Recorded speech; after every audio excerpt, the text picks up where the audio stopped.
my loves. How is everyone doing?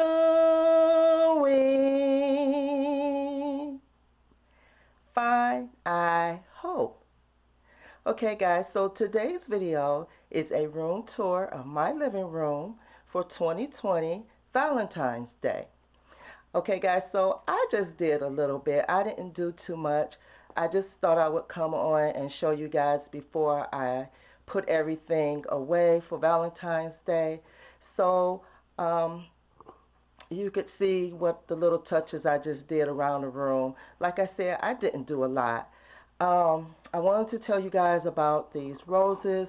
This is another box that I had made, but all I did was add some of the red in with the whites. And I just wanted to give you guys a tip. If you have faux flowers, well, at least the faux roses, I've experimented with using some essential oil. It's a mixture that I make up with the essential oil, and it's the rose essential oil. And what I do is I mist my faux flowers, and guys, I tell you, it smells absolutely amazing. The whole room smells like roses. You don't need but a little bit because essential oil goes a long way, trust me. And this is what I just did for the subscriber that won when I sent her roses, and it usually should last up to about a month before you need to respray them again. So that's just my little tip on if you want your faux roses to smell like roses. Okay guys, so enough of me babbling on. Let's get into the video.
Okay guys, so that's it. That's all I did. I just sprinkled little Valentine's color here and there. As you can see, I used the reds. Okay, so guys, if you like this video, please give it a thumbs up. And also while you're at it, just go ahead on and subscribe. Give me a comment down below and share this video. This video was to give you some inspiration, maybe some little ideas before Valentine's Day. So I hope that's what you got out of the video. And until next time, guys, I love you. Bye-bye, my loves.